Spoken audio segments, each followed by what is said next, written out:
Bismillah ar-Rahman ar-Rahim. Assalamu alaikum wa rahmatullahi wa barakatuh. In the name of God, the compassionate, the merciful, may all the peace and the blessings of Allah be upon all of us and sisters. I pray to God that you are all safe and well and healthy, and may Allah subhanahu wa ta'ala protect you from all the calamity and especially from this pandemic. Most probably tomorrow is of the beginning of the month of Ramadan. We will know in about a couple of hours at sunset when the lunar month will be seen, the lunar moon will be seen. Then it will signify the beginning of the month of Ramadan. I'd like to wish you all, brothers and sisters, a blessed Ramadan, a time for reflection, a time of spirituality and health. This is, of course, an exceptional Ramadan. I've been thinking about this a lot. To my mind that this Ramadan, I named it Time Out Ramadan. I mean that humans have been not nice with earth, with environment. God put them on time out, stay at home for the earth to heal, and send our very close to Earth Day. I think it's somewhere in the next few days. This is a time that we reflect during Ramadan as we stay at home, how we can protect our Mother Earth. Earth is our mother and we need to protect it. Hopefully Ramadan will be a time for us to think and come up with some concrete measures to protect our Mother Earth. Before we start the session, today we will start with chapter 22, Surah al-Hajj, pilgrimage chapter. For many years, I think for the last 10 years, we've been studying Qur'an at the center every Thursday, and we have studied many chapters so far. I think the last chapter we studied, I think it was half of that chapter Al-Anbiya, chapter 21. Inshallah, later we'll continue with the chapter because I thought we should start with a new chapter for the month of Ramadan. The last 10 years we studied many chapters. However, all those chapters that we studied during these, I think 10 years, almost 10 years, were chapters that were revealed in the city of Mecca. We know the Quran was revealed in two cities. Part of it was in Mecca. About 86 chapters were revealed in Mecca. The Prophet lived in Mecca for 13 years. And 28 chapters were revealed in Medina. So though the number of Medina chapter seems to be fewer than the Meccan chapters, but in the size, because the Medina chapters are long, so the size of the Medina revelation is equal to Mecca revelation. However, the number of the chapters in Mecca is much bigger than the number of chapters in Medina. This chapter has a very unique characteristics, among a few chapters. Chapter 22, chapter al-Hajj, chapter 22. This is among a very rare chapters that have unique characteristics. We've talked before, and inshallah we'll talk in the future about the characteristics of Meccan chapters and the characteristics of Medina chapter. A lot of commentators believe this chapter was revealed in Medina, not in Mecca. So now we are moving to study a chapter that was revealed in Medina. However, the characteristics of this chapter is similar to both era, the Meccan chapters and Medina chapters. And this is very amazing. Of course, all the Quran is amazing, but this feature on this chapter is very amazing because it has both. This is what made many commentators to say this chapter is a chapter that part of it was revealed in Mecca and part of it was revealed in Medina. So with this would be a very unique chapter that has the both characteristics of Meccan and Medinan chapter. So this chapter, the order of this chapter in the Quran is number 22. But we know the order of the chapters or the Quran are not put in the order that they were revealed. We will talk about this sometime. We already talked about this before at the center, but we might be able to talk about this later. The order of this chapter in the way chapters were revealed is either 104 or 106 based on the narration. We have two different narrations that one say it is number 104 and one it says 106. So again, it is number 22 in the order of the Quran as we read the Quran, in the order that chapters were revealed. This is number 104 or 106. The name of this chapter is called pilgrimage because in this chapter, pilgrimage became an obligatory for Muslims to perform once in lifetime if they can afford to go physically and health-wise and financially.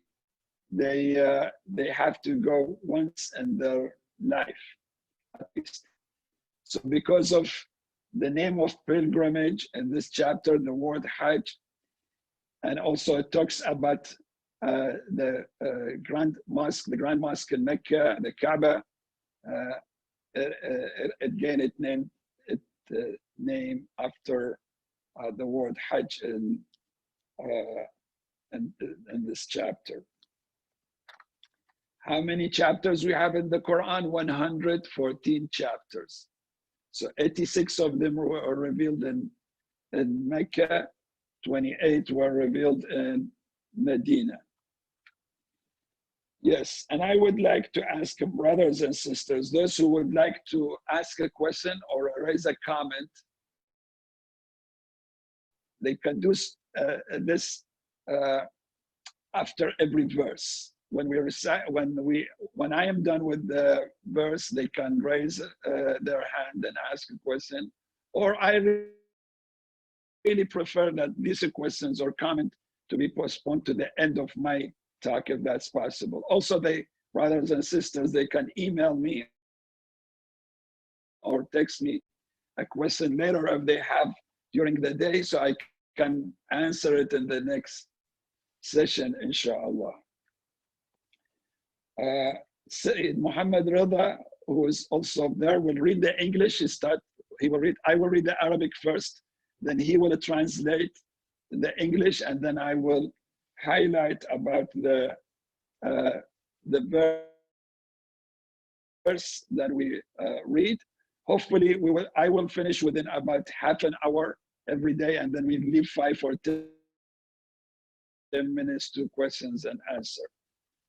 So I would like to start with chapter al-Hajj. Bismillah ar-Rahman. A'udhu billahi min ash-shaytan ar-rajim. Bismillah ar-Rahman ar-Rahim. Ya ayyuha an-nasu ittaqu rabbakum inna zilzalata as-sa'ati shay'un 'azim. All right, Muhammad Rida. Bismillah ar-Rahman ar-Rahim. Assalamu alaikum, everyone. In the name of God, the compassionate, the merciful. O people, mankind, be conscious of your Lord, as the earthquake of the hour is a mighty thing. So, in the name of God, the compassionate, the merciful, this chapter, this verse, the first verse, which says, Ya ayyuhan nasu ttaqu rabbakum, O mankind, or people, be mindful of your Lord, as the earthquake of the hour is a mighty thing. This verse by itself, the verse is has the characteristics of Meccan verses. It starts with "O people" or "O mankind." Verses in Mecca, most of them they call on people. They call on general population, "O people," whether believers or non-believers, whether idol worshippers or people of book, or the believers of the faith of Islam. It doesn't matter, it calls on all people. Another feature of Meccan verses is that they always talk about the principles and beliefs of the Muslim faith or Islamic faith. Rarely they talk about the practices. Yes, the practices have been mentioned, not in a form of obligation. For example, Muslims used to pray in Mecca, but it was not an obligatory. It became obligatory in Medina. Same with paying zakat, charity. So they might talk about practices not as obligatory, but as something that is recommended.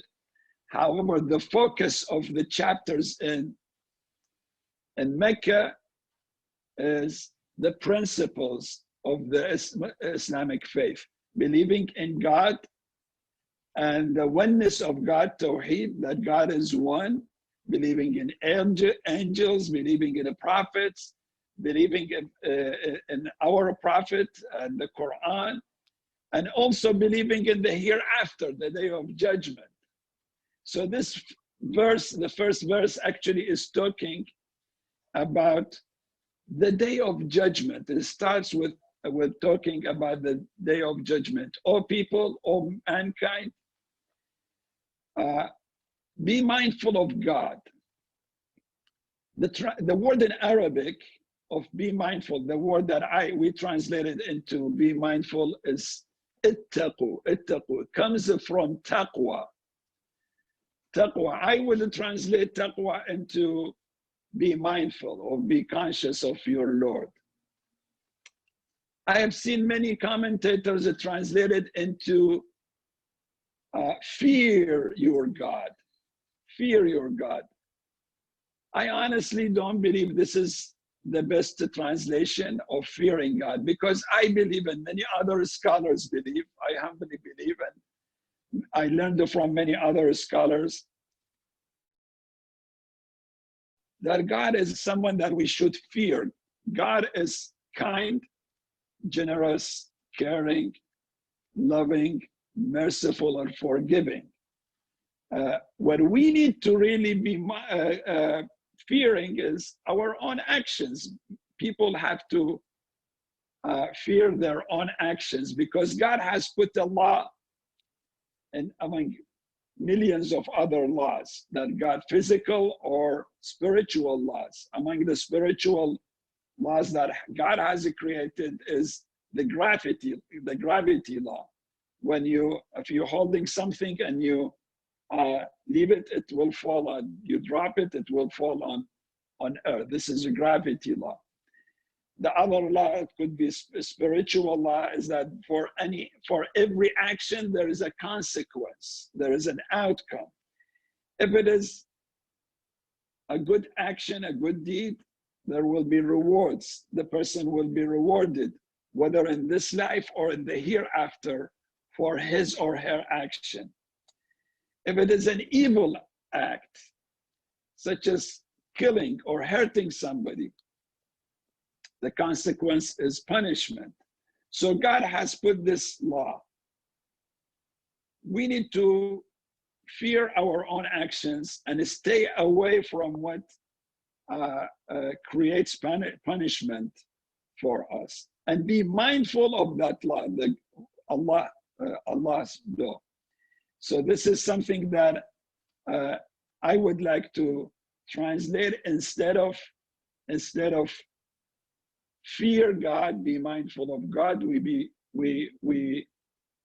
mindful about our own actions and about the consequences of our own actions. Now, why we need to be mindful? I already mentioned that. This is the verse that is telling us why we need to be mindful about this, because God says there is a day of judgment. After the end of this universe, there is a day of judgment, and everybody will be judged based on their deeds during their life. If they have done good, they will be rewarded, they will live in heaven. If they have done evil, they will be either punished or forgiven. We do not know, God knows. But God says this day of judgment is very serious. Take it seriously. And this is what this verse is talking about. O people, be mindful of your Lord, for the earthquake hour, earthquake hour, zilzilat as-sa'a.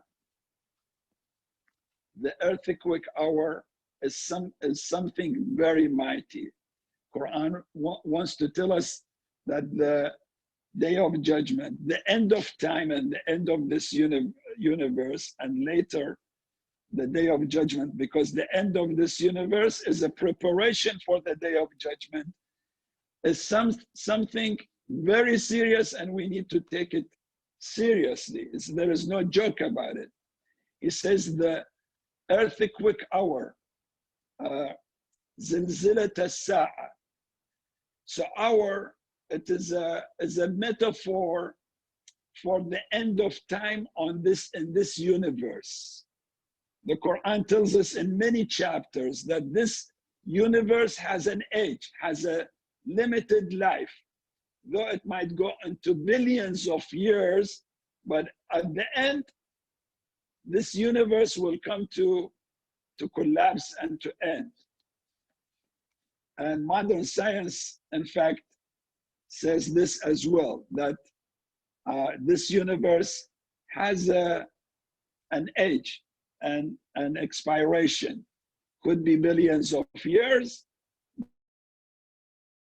At the end, there is an end to this universe, and the Quran is also referring to this. That moment that this universe comes to end, the Quran calls it sa'a, an hour. Why an hour? This is a reflection of how short is this. It's not a day, it's not a week or a month or a year or many years, it's an hour. Now this hour is 60 minutes or less or more, we do not know.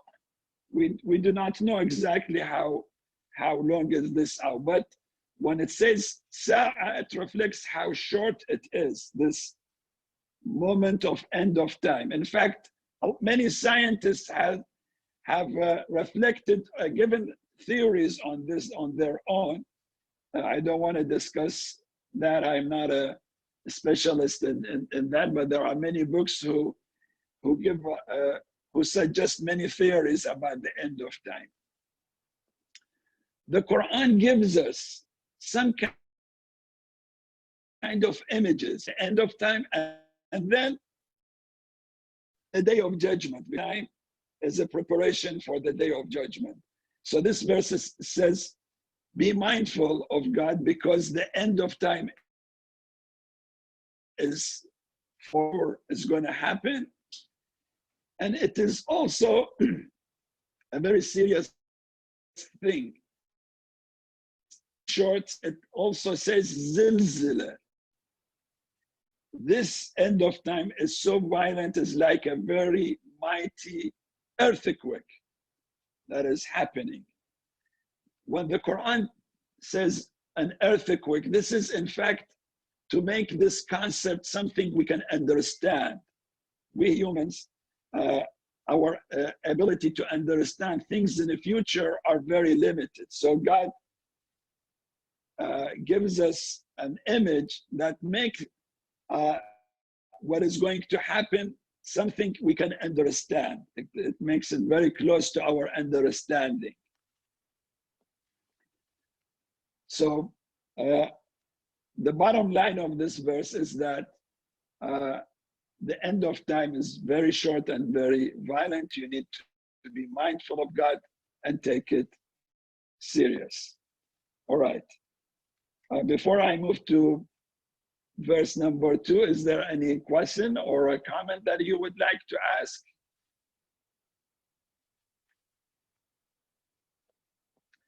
All right, verse number 2. أعوذ بالله من الشيطان الرجيم. يوم ترونها تذهل كل مرضعة عما أرضعت وتضع كل ذات حمل حملها وترى الناس سكارى وما هم بسكارى ولكن عذاب الله شديد. All right, Muhammad Rada.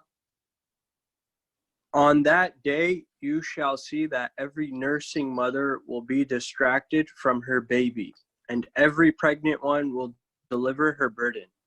And you will see people as drunk, although they will not be drunk, but the doom of God will be strong. So the Quran is drawing an image about that moment. And the purpose of this image for us to take it seriously and understand a little bit of what might happen at the end of time. It gives a few examples. One is the example of a nursing lady or a nursing mother. تذهل كل مرضعة. مرضعة is a nursing mother. Or it could be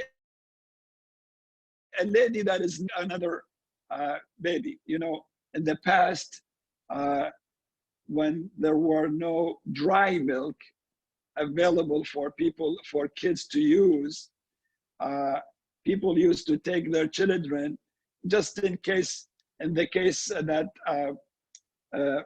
mother has died on delivery.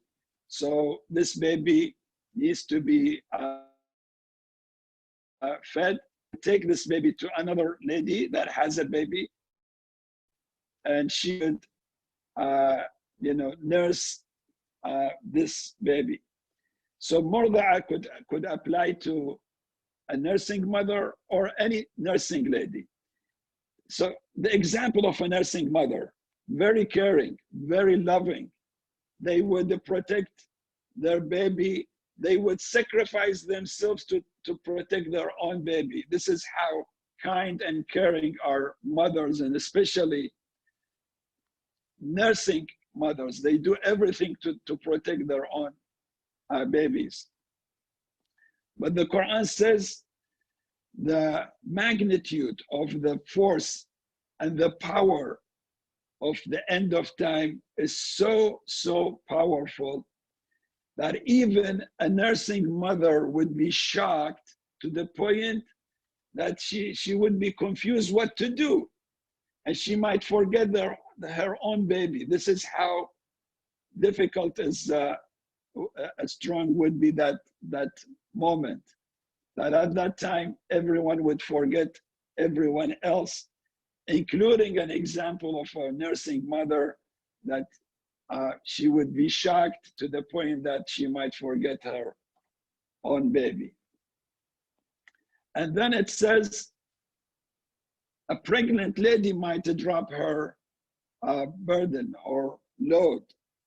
She might lose her baby as well because of the magnitude of the power of that day.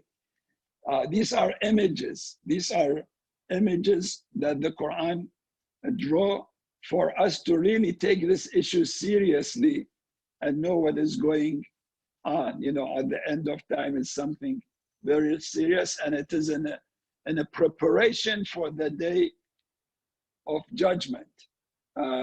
On the day of judgment, where God would hold everyone to be accountable of their own deeds. And then it says, you might see people like being drunken, because they are shocked, not because they have consumed something intoxicant, no, but because of the violent nature of that moment. They are so shocked that they don't know what is going on.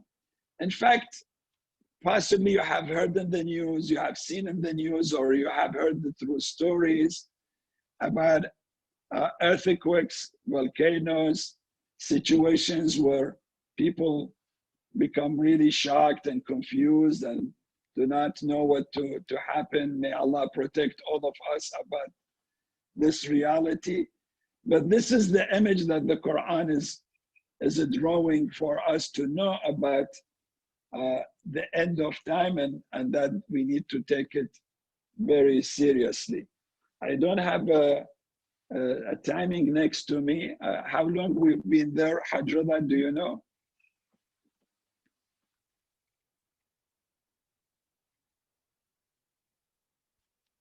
Sorry, so right now it's 6:38, but we began a little bit late, so. So I recommend we conclude it today on here, and our session here with these two verses. I'd like to take questions, or if there is any comment. And then inshallah we'll continue every night throughout the month of Ramadan. We get to meet every night at 6 p.m. to continue with the rest after. If you have any question or a comment, please, this is the time that you raise it. My comment is just, this is Hassan, just to apologize. I had it marked on my calendar for 6:30 and I just joined you about 6:15. So I'll be on time starting tomorrow. Thank you. Thank you very much. You are most welcome. Yes, brother, I have a question about why is it referring to the mothers giving babies? Could you explain that? In why Yes, the reference to that? Yes, very good question. You know, the time of nursing is the time that babies are so attached to their mothers. You know, when babies, they are not nursing anymore from their mothers, they go around, they play, they might be somewhere. But at the time of nursing, you know, the mother sleeps and her baby is next to her. During the day, the baby is next to her. Even now, I've seen you know, devices and apps that if the baby is sleeping in the room, there is a camera on the baby and the mother can take it to the kitchen. So she is always watching her baby, because babies at this time, they cannot protect themselves. They need a protection. They need to be supported and fed. And during this time, which could be 2 years, even more, 3 years or less, this is the time that mother and baby are so much attached, not separated at all. And this is the peak of the love and the care of mother toward her child. Now, the Quran wants to give us a very meaningful image about that moment, that look, even mothers at this situation, that they cannot separate themselves. They always care about themselves. And mother in general, they do everything to protect their own children. They sacrifice for the safety of their children. However, at the end of time, the story might change. Not that they are less caring, no, but because the magnitude of this moment is so powerful that it impacts the mentality of people, and they don't think about their responsibilities anymore. Maybe they cannot think ever. You know, the power of thinking it's not there anymore. They would lose it. This is why they might forget their responsibilities. Does that In fact, also refer to pregnant? You said that pregnant women would give babies also. pregnant women, the Quran says they will lose their baby. So there could be a miscarriage and that they will lose because this earthquake hour is so powerful that ladies also might lose The babies, okay. their babies. Thank you, Now, in this time, I've seen in the news, just to add something, just a little glimpse of that. I heard in the news that countries were fighting over shipment of masks and ventilators. You know, every country say, "Oh, I want that." Other countries said, "Oh, this, you know, you took this from us, you know, in an illegal way that belonged to us." You know, every country is saying, "Oh, I need this for me. I am first." This shows that at tough moments, sometimes people become selfish. they become selfish. We've seen a glimpse of that in some of the supermarkets. You know, if you search YouTube, people have fought over toilet paper, over food, over things like that. They became selfish because this is the moment that, in fact, impact our thinking. We don't think anymore, we only think of ourselves.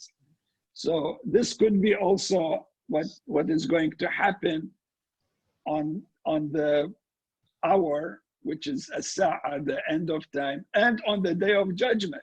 People, you know, facing a court, and they only think of their own, to save their own selves. And this is what the Quran is all, because it is very serious. Abu Bakr has his hand raised. Yes, Abu Bakr. Yes. When in the Assalamu alaikum, Assalamu alaikum wa rahmatullah. ayat number 2, in ayat number 2, when it says that the female shall drop her load, is that just more of a metaphor, or are they physically gonna just lose their child right then and there? So let me say something in general about the situation and the image that is drawn by the Quran. And there is a lot of discussion about many commentators about these images, these situations. The Quran is describing a situation, you know, a pregnant lady would drop her load or a burden, or other situations, or men are, or people are like being a drunk, but they are not a drunk. There is a divided opinion. Some say that, yes, this is what is going to happen. Some say the Quran wants to bring our attention to the fact that this moment is very serious. It is going to happen for sure, and it could be violent. Now, this violence could be worse or could be less. So there are commentators who say that this is a metaphor. It is meant to say that this is not a joke. It's a very serious thing. And some would say what the Quran have said exactly will happen. So more like you were saying, a miscarriage. Like a miscarriage because of the situation. Yes, yes. Thank you. All right. Any other question or a comment? Oh, thank you. All right. I'd like to conclude here, and we'll see you inshallah tomorrow at 6. I would like to make a short dua for Sheikh. Yes, Sheikh, go ahead. before you do that, I wanted to ask you, now you're going to go through the whole month of Ramadan.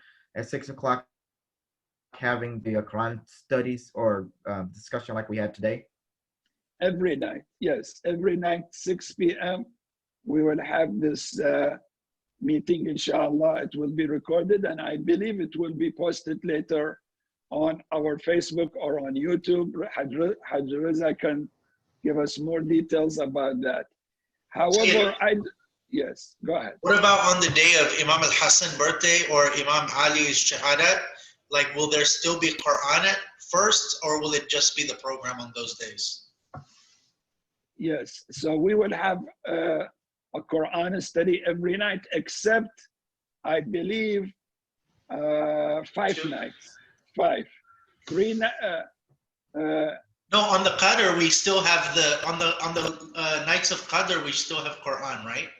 So yes, nights Just of 2 Qadr, nights. 2 nights or maybe more. One is the day of 15th Ramadan. We will talk about the grandson of the Prophet because that's his birthday, the date of his birthday. So it's good to show our love and respect to the progeny of the Prophet. Talk about the Prophet and his progeny. And then there is another few nights related to the martyrdom of Imam Ali alayhi salam. Imam Ali is also the greatest leader after the Prophet, and we deserve to talk about his life and learn from his seerah and his tradition. So except for these nights, we will study the Quran, I would say for 23, 24, or 25 nights of Ramadan. Every night, inshallah, at 6 p.m. However, I'm still not sure if Zoom is the best app for us. Because I really do not know. I'm not an expert of the best. So far, it seems it's serving the purpose, but maybe later you can suggest or we can find some other means. Today, it went really good, I believe. About a week ago, I don't know if it was good or not, but this evening was really good. Thank you. I think if you could continue to use the device you're using, it was very clear tonight. All right, so we'll use this iPad, inshallah. Yeah, yes, brother Seyed. On night of Qadr, any program? So yes, the night of Qadr, we will have 2 programs. One at 6, inshallah, and then one at 9:30. Okay. We will recite the supplications and the very known supplication called Jawshan, the 1,000 names of God. We will recite them together, and then we will raise the Qur'ans together. So 9:30 for 3 nights, the nights of power, we will do that, inshallah. Thank you. Thank you. Yes. Well, I wish you the best Ramadan as you stay home. May Allah make this Ramadan a time that we spend more time with the Quran, spend time making du'as and offering supplications. And in fact, I would like to ask everybody to contemplate and think about our current situation. What is occupying my mind right now is, though I am very sorry for what is happening. Thousands of people, now tens of thousands of people are dying, and it's counting. We do not know when it's going to stop. Millions have been impacted by this disease, whether their health or their business or their work. Millions have lost their jobs. I know a few members of our community have lost their jobs as well. Some who month of Ramadan was a season for income because of the caterings or other services they used to provide. Now, unfortunately, they are going through tough times. Please pray for them. Pray for everyone. But we need to think why, this happened, we might not know. My concern is that, maybe God has put us on time out, just like what I said, because we were not nice to Earth, our Mother Earth. We were not nice to the environment, to the air, to the water, to the resources He has given us. We've been wasting our resources so much. We're not mindful of the next generations that will come later. Maybe this is a time, maybe our leaders will say, you know what, let's do something about Mother Earth without hurting Mother Earth. We can have a very sustainable, very beautiful and peaceful life on this earth without hurting animals or the environment. Hopefully during this Ramadan will be beneficial for us and for the whole world. I ask Almighty Allah subhanahu wa ta'ala to make this month a blessed month for all of you, a month that God will relieve us and relieve the world from this pandemic. May we find a solution out of that, and may God put an end to this pandemic for the whole world. May Allah protect you, protect everyone, especially protect doctors, nurses, those who are working at hospitals, those who are working on ambulances and other services that are caring for even supermarkets, grocery stores, those who are open to provide services for us. And I ask Allah subhanahu wa ta'ala to give total healing for those who are sick because of this virus or because of any other reason. And those who lost their lives, I ask mercy, ask Allah subhanahu wa ta'ala to shower them with their mercy and give their families strength and patience, inshallah. Wassalamu alaikum wa rahmatullahi wa barakatuh. I'll see you tomorrow, inshallah.